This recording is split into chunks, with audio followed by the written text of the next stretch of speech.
أعوذ بالله من الشيطان الرجيم بسم الله الرحمن الرحيم Assalamualaikum warahmatullahi. Bagi memohon keberkatan daripada Allah Subhanahu wa taala, marilah sama-sama kita membaca umul kitab Al-Fatihah. A'udzu billahi minasyaitonir rajim. Bismillahirrahmanirrahim. Alhamdulillahi rabbil alamin arrahmanir rahim maliki yaumiddin. Iyyaka na'budu wa iyyaka nasta'in. Ihdinas siratal mustaqim. Siratal ladzina an'amta 'alaihim ghairil maghdubi 'alaihim waladdallin. Amin. Alhamdulillahi rabbil alamin. Wassalatu wassalamu ala sayyidina wa habibina wa syafi'ina Muhammad wa ala alihi wa ashabihi wa man tabi'ahum bi ihsanin ila yaumiddin. Astaghfirullahalazim, astaghfirullahalazim, astaghfirullahalazim. Bismillah tawakkaltu 'ala Allah, la haula wala quwwata illa billah. Amma ba'da. Mulia tuan-tuan iman, tuan-tuan Bilal, jawatan kuasa surau, seterusnya rakan-rakan jemaah, mudah-mudahan dirahmati Allah Subhanahu wa taala. Saya mengucapkan berbanyak-banyak terima kasih kepada semua rakan-rakan jemaah yang boleh memberikan masa sementara kita menunggu ketibaan waktu Isyak. Mudah-mudahan masa yang diberikan oleh tuan-tuan akan diberi balasan yang baik oleh Allah Subhanahu wa taala. Perkara yang utama ialah hendaklah kita sentiasa bersyukur kepada Allah Subhanahu wa taala di atas segala nikmat pemberian yang Allah taala berikan kepada kita, lebih-lebih lagi nikmat jadi orang Islam, jadi orang beriman dan masih diberi peluang kehidupan untuk kita mencari bekalan lah dengan sebanyak-banyaknya untuk bertemu dengan Allah Subhanahu wa taala. Dan insya-Allah tazkirah ataupun kuliah pada malam ini mengenai tajuknya mencintai Rasulullah sallallahu alaihi wasallam lah, sempena dengan bulan kelahiran baginda Nabi sallallahu alaihi wasallam, dan masih lagi kita berada di dalam bulan Rabiul Awal. Dan ekoran daripada itu saya nak menceritakan betapa pentingnya kita kena mencintai Rasulullah sallallahu alaihi wasallam, sebagaimana yang kita maklum bahawa kelahiran Nabi sallallahu alaihi wasallam berlaku pada tahun Gajah, pada 12 Rabiul Awal. Tahun ni jatuh bulan Masihinya bulan September pada 17 kan. Bulan Rabiul Awalnya 12 bersamaan dengan 17 September. Dan para ahli ulama berbeza-bezalah pendapat. Yang banyak mengatakan Nabi lahir pada 9 Rabiul Awal. Ramai ulama sepakat 9 lah. Ada yang sebut 12, ada yang sebut 9 Nabi lahir. Ulama berbeza-beza pendapat. Untuk negara kita Malaysia ni, pemerintah mengambil 12 Rabiul Awal. Negara lain saya tak tahulah. Negara Islam yang lain saya tak tahu. Mereka kira berapa hari bulan sebenarnya, 9 ataupun 12. Saya pun tak pernah bertanya. Cuma kita ni walaupun ulama ramai menyebut 9 Rabiul Awal, tetapi di Malaysia ni pemerintah mengambil ketetapan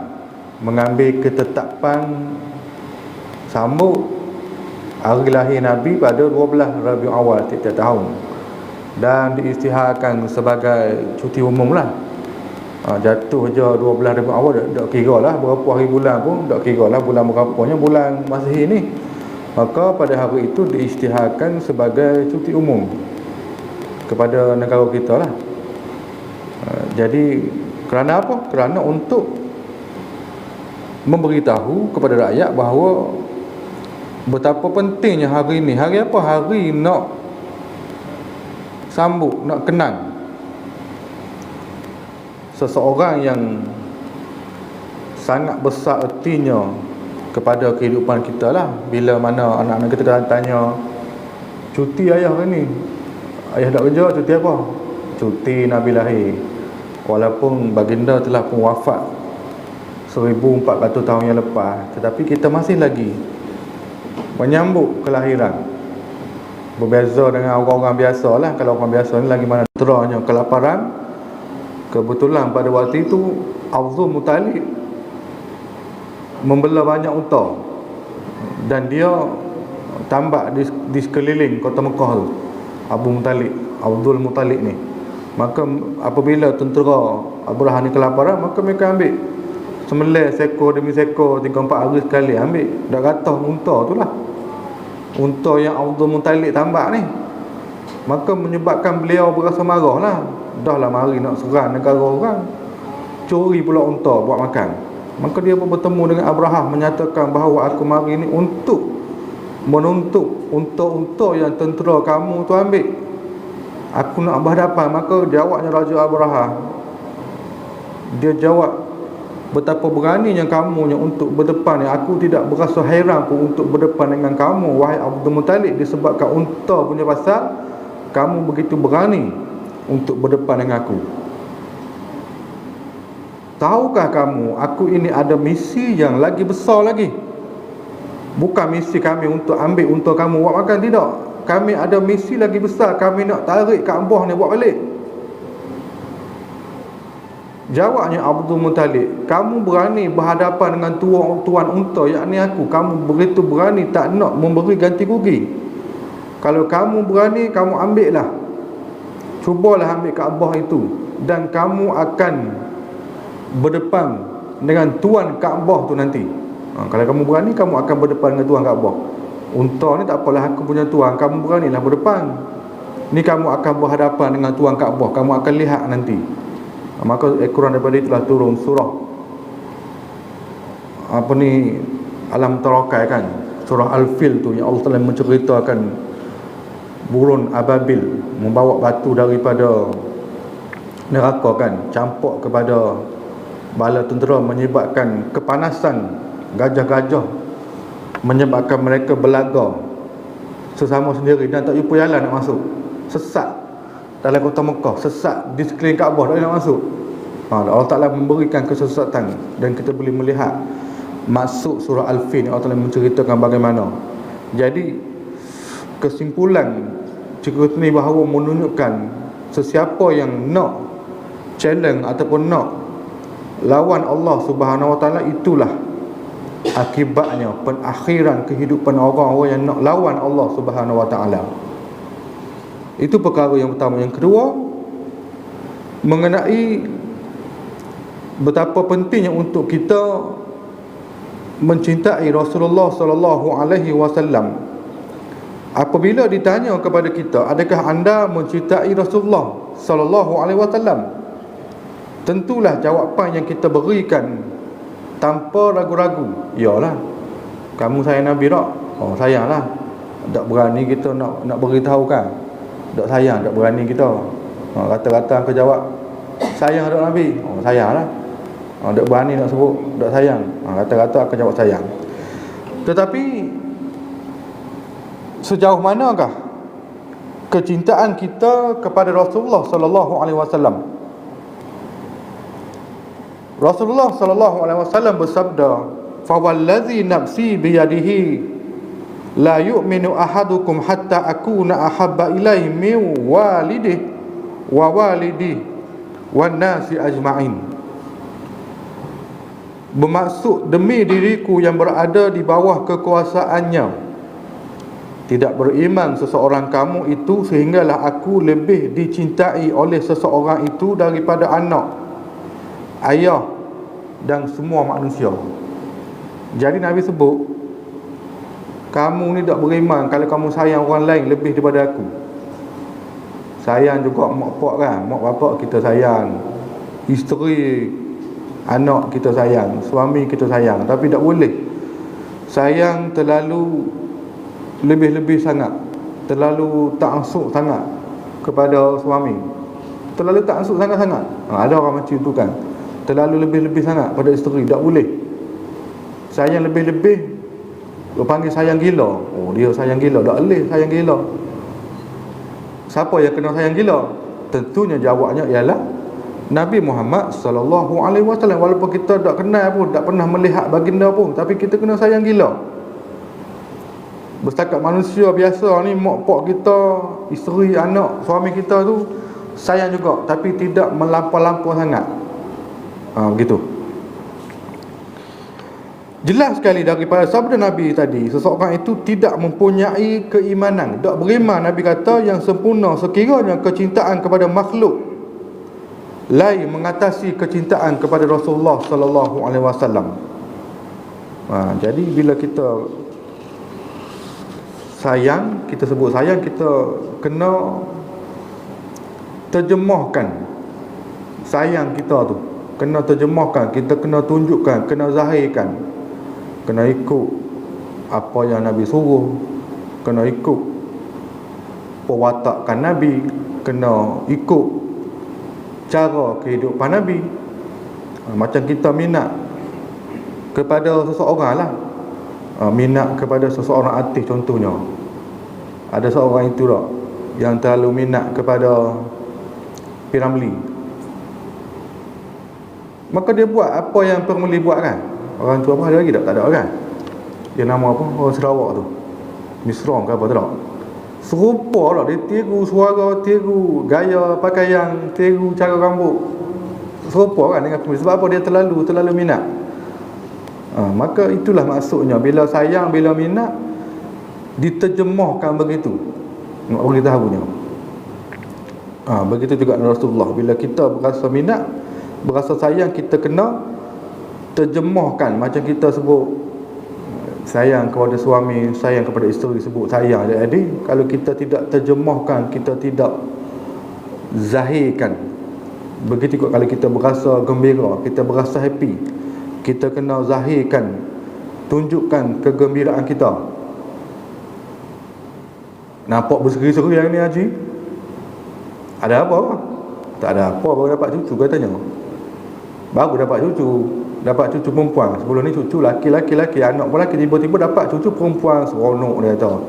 Dia tunjukkan kegembiraan, maka dia terjemahkan kegembiraan dia. Oleh kerana saya ni baru dapat cucu katanya, gembira, saya belanjalah semua orang makan dalam kedai ni, saya pun tambah lagi sepinggan dengan orang nak belanja kan. Itu maksudnya terjemah ataupun zahirkan kegembiraan. Bukan sekadar dia menyebut saja. Macam kita sebut bersyukur kepada Allah Subhanahu Wa Taala, tidak cukup sekadar alhamdulillah, tidak cukup. Kena zahirkan, kena terjemahkan. Macam malam ni kita duduk dengan kuliah ni, kita beribadah kepada Allah Taala, kita terjemahkan rasa syukur kita kepada Allah Subhanahu Wa Taala. Begitu juga kegembiraan kita, kita terjemahkan, kita zahirkan. Macam Abu Lahab berasa sangat-sangat gembira lahirnya Muhammad Rasulullah, lahirnya anak saudara baru. Dia berasa gembira sungguh-sungguh. Orang nak tegur Abu Lahab, nampak happy semacam tu, ada apa-apa ke? Yalah, dapat anak saudara, dia kata.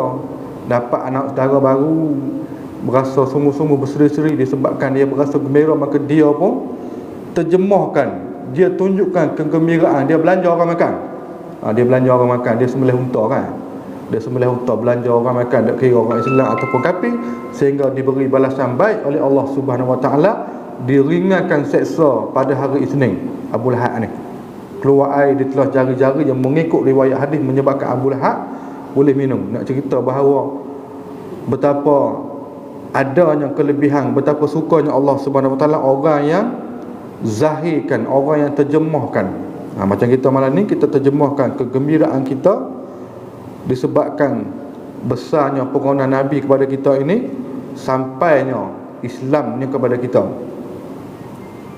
Mentaati dengan menjadikan manhajnya sebagai ikutan bagi mencapai kejayaan di dunia dan juga di akhirat. Jadi kita kena taat dan menjadikan manhaj, segala sunnah, segala perbuatannya, segala wataknya, segala karakternya, kita kena ikut. Sebab semua orang ni ada watak masing-masing. Dia ada watak masing-masing. Ada orang tu pemarah, ada orang tu pendiam, ada orang tu suka bergurau. Tak usah ambil hatilah, dia memang gitu, dia memang pendiam. Tegur sepatah jawab. Ada orang tu senang marah. Semuanya orang ni ada pendirian hidup masing-masing. Jangan diikut sangat pendirian hidup kita. Ikutlah cara Nabi, watak Nabi. Watak siapa nak ikut? Tentunya watak Nabi Muhammad sallallahu alaihi wasallam. Nabi seorang yang peramah, Nabi seorang yang senang tersenyum, Nabi seorang yang panggil suka bertegur siapa, bukan seorang yang pendiam.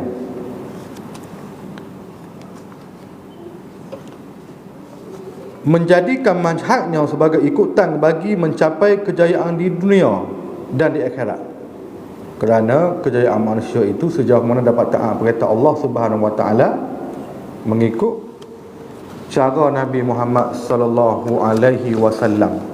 Memang sifat dia nak berjaya, ikutannya untuk capai kejayaan di dunia dan akhirat sudah semestinya menjadikan manhaj Nabi sebagai ikutan, sebagai amalan kehidupan kita. Bukan kita mengaku sebagai umat Nabi Muhammad, mengaku sebagai umat Nabi Muhammad tapi mayan tak, mengaku sebagai umat Nabi Muhammad puasa tak. Mereka mengaku sebagai orang Islam, tetapi amal perbuatan mereka sendiri bercanggah dengan ajaran Islam itu sendiri. Mereka mengaku sebagai umat Nabi Muhammad, mengaku sebagai umat Nabi Muhammad, tetapi mereka tidak mahu mengikuti ajaran yang ditinggalkan oleh Rasulullah sallallahu alaihi wasallam. Mereka mengaku orang Islam, tetapi mereka tidak mahu sembahyang. Mengaku sebagai orang Islam tapi tidak mahu sembahyang, tidak mahu membayar zakat, tidak mahu berpuasa dan tidak mahu menutup aurat. Mengaku sebagai umat Nabi tapi aurat tak berapa nak tutup. Sebagaimana kita melihat pada hari inilah, berpakaian gaya penjajah. Bagaimana? Pakaian yang menjolok mata dan aurat yang terbuka. Setengah orang faham tutup aurat tu selesai masalah. Sebenarnya tidak lagi. Jika ditanya, mereka mengatakan ia fashion. Tak apa, fashion hari ini gaya, dia kata. Fabrik yang kurang sesuai menyebabkan pakaian menjadi terlalu ketat hingga menampakkan bentuk dan anggota badan, warna kulit dan pakaian dalam. Menyebabkan pakaian menjadi terlalu ketat. Ada sini pakaian ketat, ada tak? Nipis tu jaga jumpa lah, nipis tapi kalau tak ikut bentuk badan tu ramai tak? Cuba perhati, ada tak? Ada kan? Ramai, masih ramai kan? Pakaian mengikut bentuk badan tak? Tudung sepatutnya masuk di luar, letak dalam uniform. Nak kata apa tak?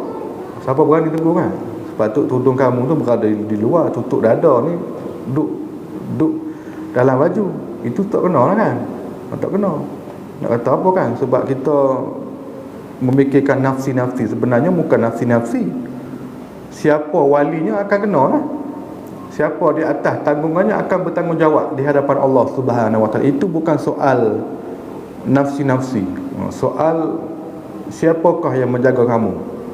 Ketua jabatan kau, wali kau, ayah kau, suami kau, bapa kau akan dipertanggungjawabkan oleh Allah kepada Allah Subhanahu wa taala. Baik. Itu isi yang pertama, ialah kita membincangkan mengenai bahawa orang yang cabar Tuhan, inilah akibatnya seperti mana yang berlaku kepada Abrahah, dihancurkan oleh burung ababil.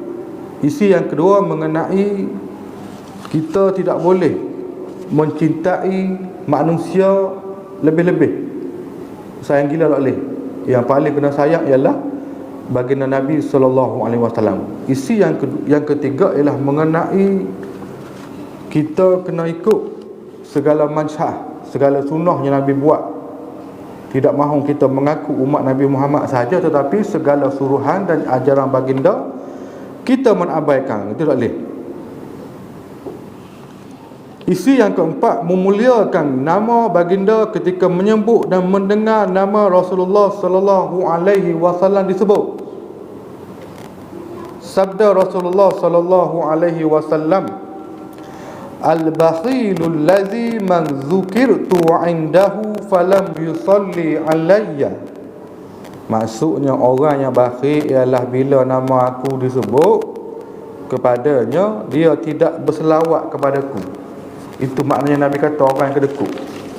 Ni orang yang kedekut. Orang yang bagaimana orang kedekut ni? Bila orang sebut nama aku Muhammad sallallahu alaihi wasallam, dia buat dak reti lah. Orang bakhil menunjukkan bahawa Nabi marah orang yang begini. Kena sebut bersama-sama orang yang sebut tu. Orang yang bakhil ialah bila nama aku disebut kepadanya, dia tidak berselawat kepadaku. Jadi maknanya betapa pentingnya kita ni, orang sebut pun kita kena sebut juga. Kita lagi-lagi lah kena sebut berapa kali sehari. Orang sebut, kalau kita tak sebut, Nabi kata orang ni bakhil ni, tu bila orang sebut, kita lagi-lagi lah kena sebut berapa kali. Kita ni sebagai orang awam petua yang ulama beri, sebutlah lepas sembahyang 20 kali selawat, 20 kali lepas sembahyang istighfar, tiap-tiap lepas sembahyang 5 kali sembahyang dapat berapa? Sebagai orang awam cukuplah kita lepas sembahyang, kata ulama, selawat 20 kali, istighfar 20 kali, 5 kali sembahyang dapat berapa? Berapa dapat? Saya pun berapa ni dapat? Dapat 100. Kita orang awam cukup lah 100, selawat 100, istighfar cukup lah. Lebih lagi bagus level kita lah. Tapi level-level macam ding ni tak boleh. Level-level macam ding mana cukup. Dia level makam tinggi, mana boleh 20 kali ding. Kena lebih lagi.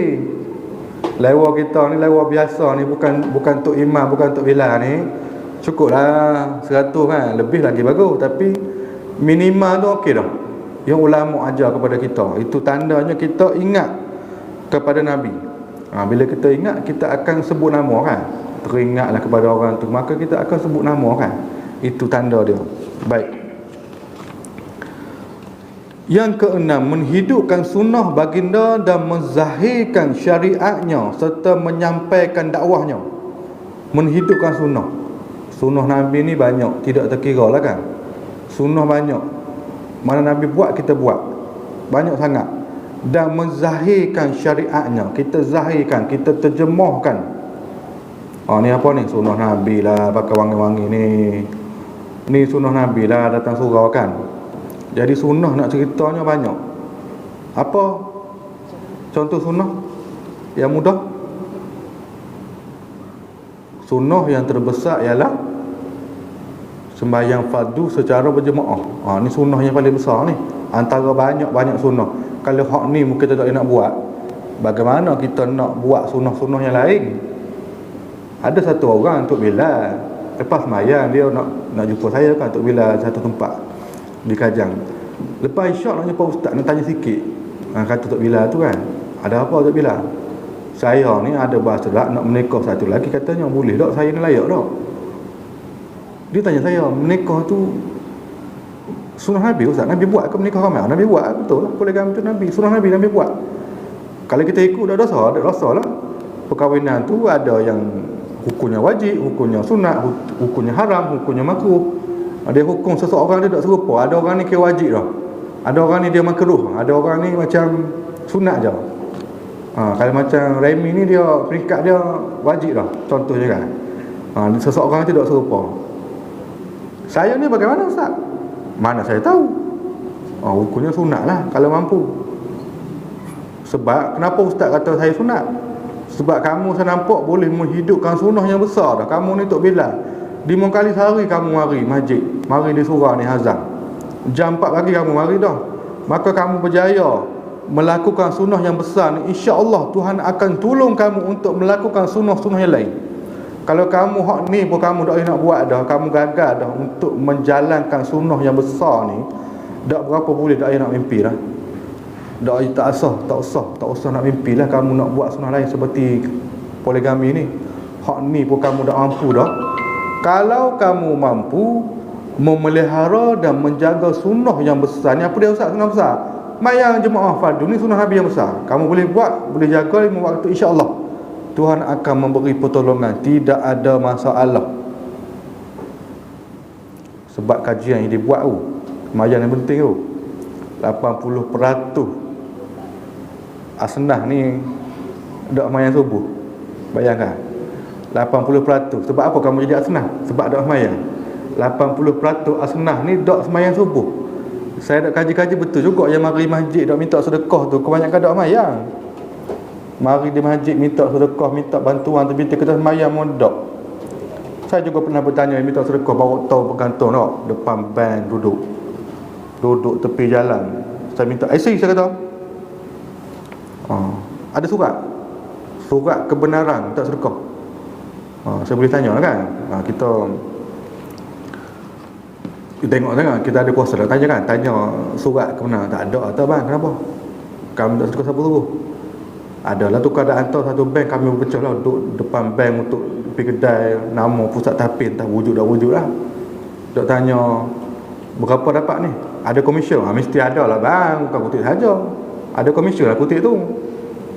Satu dia kata 125 ringgit tiap-tiap 100. Saya dah ingat dulu budak tu, saya tahan dekat setiap masa.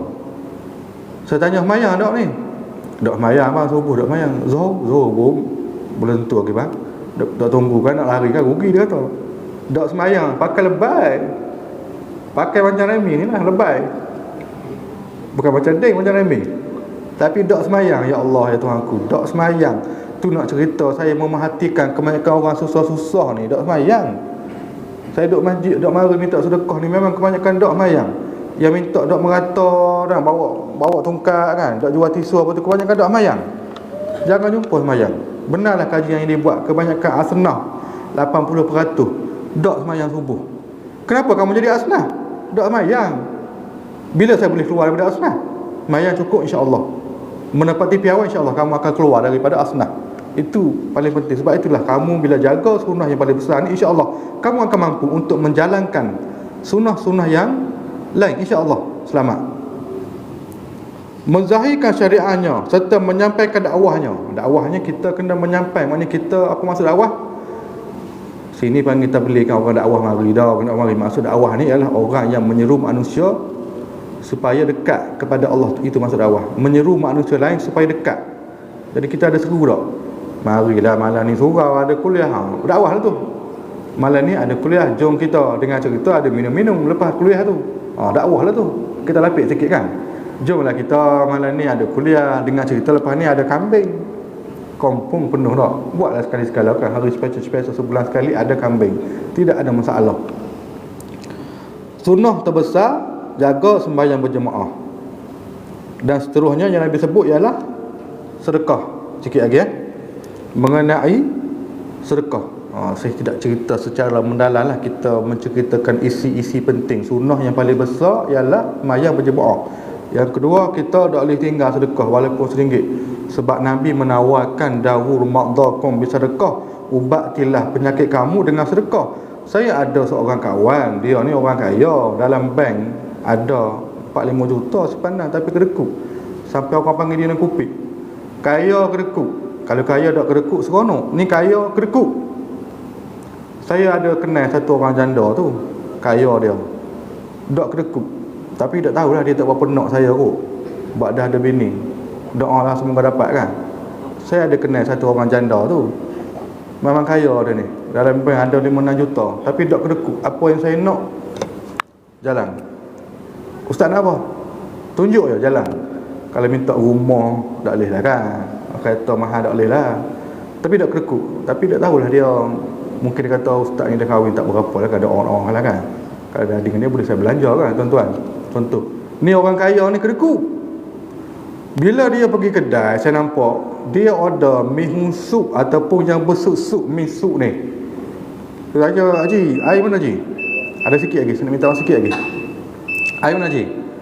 Air dah order sebab ni sup ada dah. Kedekut benar. Kalau benda-benda yang busuk memang dia tak akan order air punya. Sebab dia kata ni sup ada dah. Dia dah hirup sup tu buat air. Kalau mi sup jangan harap order air. Sebab sup tu ada dah. Sup kan air. Kedekut benar bila saya pergi je. Order lah saya belanja. Derah dia. Betul ke ustaz nak belanja? Boleh ha. Sirap Bandung terus order. Kita ni TO je ada sirap Bandung. Kita gaji 45,000 ni sirap TO je dia sirap Bandung. Simpanan 45 juta dalam bank. Suatu masa dia sakit tuan-tuan. Ziarah dengan cerita sakit, saya pergi tengok ziarah sakit.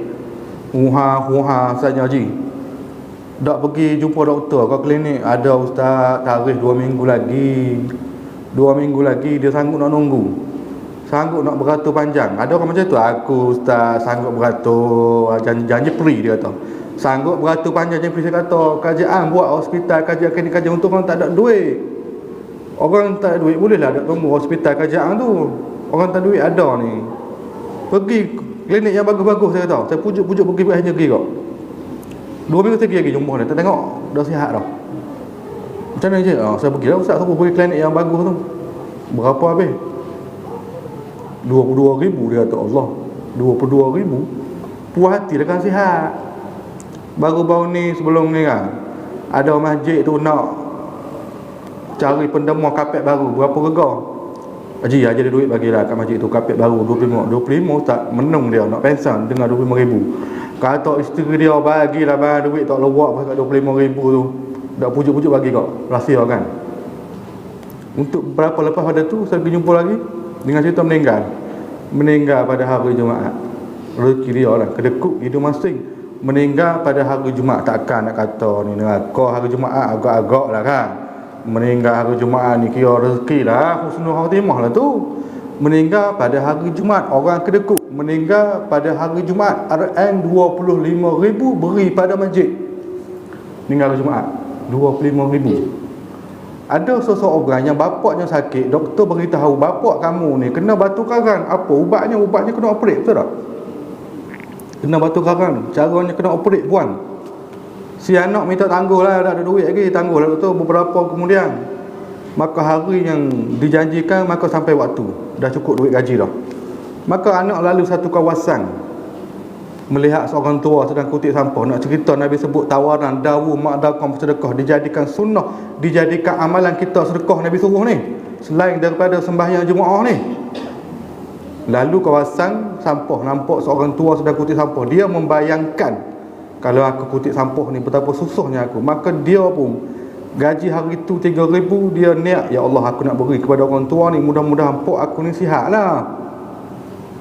Dia beri perhabis duit gaji tu. Dia niat kepada Allah Ta'ala. Dia syarat, ya Allah kalau kamu terima sedekah aku ni, aku nak pok aku sihat. Maka dia beri perhabis. Balik di rumah tengok pok dia senyum jauh dah. Dia kata waktu keluar air besar, keluar sekali. Nak cek doktor tahu macam mana boleh hilang. Doktor kata magic apa pula? Tidak ada benda yang mustahil bagi Allah Ta'ala ni. Hilang itu disebabkan sedekah dengan RN 3,000. Sihat daripada batu karang, tak payah operate. RN berapa? 3,000. Takkan kita nak minta penyakit berat-berat derma RM1 mana dulu RM1. Kanser RM1 derma mana dulu. Batu karang RM1 derma tak dulu. Sihat orang ni meninggal pada hari Jumaat, walaupun kedekut tak hidup masing. Meninggal pada hari Jumaat 25,000 beri pada masjid. Orang ni sakit batu karang, pada asalnya berbelah-belah ribu untuk dia punya rawatan perubatan nak bedah, tetapi akhirnya tak jadi. Berapa beri pada Tuhan? RN 3,000 batu karang. Kalau kita ni derma RM1 penyakit gatal, boleh lah dengan Tuhan. Luluhlah gatal kalau penyakit berat-berat jantung sebagainya RM1, RM2. Tak lepas. Sebab itu duit ni sebenarnya mempunyai nilai yang sangat besar juga di sisi Allah Subhanahu Wa Taala, bukan sekadar di sisi manusia saja. Sebab itu saya suka beritahu motivasi kepada orang-orang yang punya hajat besar-besar, yang sakit berat-berat, derma tu kena banyak. Kalau RM1 tak lepas. Saya suka melihat pada hari Jumaat orang yang kaya-kaya mari ke masjid. Saya memerhatikan kederaan mereka. Saya perhatikan jumlah amau yang mereka bubuh dalam tabur masjid. Tak kurang, kebanyakan 300, 200. Tak ada RM10 macam kita ni. Sebab tu mereka kaya. Cuba ubuh minggu ni, cuba buat. Ubuh 100, lihat bagaimana berapa. Tuhan dah janji dah RM1, Tuhan bagi 10. RM10, 100. 100 berapa? Siapa yakin cuba buat? Saya suka murah hati. Saya tanya Tok Imam, "Mang, orang kaya ni yang pangkat besar tu berapa dia ubuh?" 300 tak? Tiap minggu. Saya tanya Tok Imam lagi, "Tok Imam, berapa dia ubuh? Orang kaya ni, orang pangkat besar tu berapa dia ubuh?" 300 tiap minggu dia bagi. Patutlah kaya pun. Sebab saya suka menceritakan, beri motivasi kepada orang yang punya hajat besar-besar, penyakit berat-berat, beri pada Tuhan. Biar banyak. Ni ubuh RM1, tapi cita-cita besar. Ubuh RM1 dalam tabung masjid, cita-cita nak bini 2, mana boleh? Ada hajat nak suruh isteri tu lembut hati, buh RM15,000 dalam tabung tu. Ya Allah, kalau kamu terima RM15,000 ni, lembutlah hati aku, lembutlah hati isteri aku, benarkanlah dia, beri aku kahwin satu lagi. Niat gitu kak. Nak cepat lagi, buh RM15,000 dalam beg duit dia. Lagi cepat. Itu cerita benar, sahabat-sahabat. Pengalaman saya lihat, orang yang sedekah luar biasa ini akan mendapat layanan dan doa yang luar biasa daripada Allah Subhanahu Wa Taala. Nak cerita, saya kenal satu orang janda ni pun begitulah. Sedekahnya memang luar biasa, sungguh-sungguh. Patutlah kaya. Kita ni berkira-kira kan. RM1, RM2. Jadi kesimpulannya, kalau kita nak sihat, kita punya hajat besar-besar, berilah kepada Tuhan duit banyak. Tuhan boleh ubah suratan takdir kita. Bukan Tuhan makan rasuah, tak. Tuhan nak melihat sejauh mana harta duit banyak yang dia beri pada kita tu kita sayang ataupun tak. Bukan Tuhan makan rasuah, tidak. Tapi Tuhan nak melihat, kamu ni aku beri duit, beri harta banyak-banyak, kamu sayang ataupun tak. Tengok orang tua kedekut tak hidup masing tu, meninggal hari Jumaat, berapa bayar? Berapa? Pada Tuhan bayar berapa? 25,000 beri pada Allah Ta'ala hadiah hari Jumaat. Satu hamba Allah ni operate batu karang, belanja berbelah-belah ribu, sembuh batu karang disebabkan sedekah. Berapa beri Tuhan? Berapa dia beri? Ada yang berapa? 3,000, bukan RM3. RM3 tak lepas bah. Memang dah sembuh lah. Gatal boleh lah, gatal garu-garu RM1 boleh lah kan. Tapi hajat yang besar kena mempunyai amount yang sangat besar. Itu merupakan realiti yang saya perhatikan. Jadi insya-Allah begitulah beberapa tanda yang menunjukkan kita benar-benar mencintai Nabi, bukan sekadar ucapan lidah yang tidak bertulang. Mudah-mudahan Allah Subhanahu Wa Taala memasukkan kita dari umat baginda yang diredai dan dapat mencapai syafaat Rasulullah sallallahu alaihi wasallam nanti. Insya-Allah berhenti sekali dulu, kita sambung di masa hadapan dengan tajuk-tajuk yang lain pula, insya-Allah. Terima kasih banyak-banyak. Wabillahi taufiq wal hidayah. Wassalamualaikum warahmatullahi wabarakatuh.